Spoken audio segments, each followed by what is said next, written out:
के भन्यो तिमीले अघि मलाई?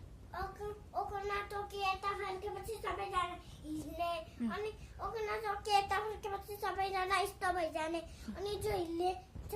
स्क्विड गेममा त्यसलाई ब्लास्ट गरिदिने के हिल्लेपछि ओकना टोकी यता फर्केपछि जो हिल्लिन्छ त्यसलाई यस्तो गेमबाट मारिदिने अनि त्यसलाई त अनि म त खेल्ने बिर्सिहाल्छु त कसरी खेल्ने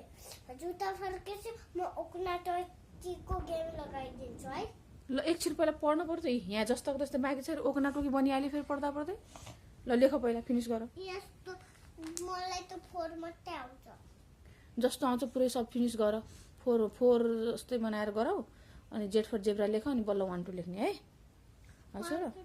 मेरो बायाँ हातको खेल हो के हो गरे बायाँ हातको के बायाँ हातको खेल हो नाटकी राजा साहबको मोबाइल चलाउने टाइम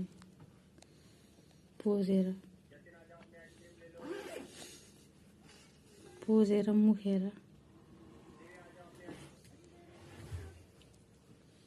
राजा साहबको 2टा तकिया लगाएर ब्ल्याङ्केट ओढेर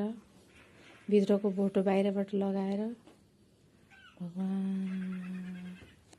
कस्तो यस्तो आरामको जिन्दगी छ त यति चल्छ त्यो औँला के बताएको बुढी औँलाले लास्टै काम गर्छ लाज मान्नुभयो सरकारले बुढी औँला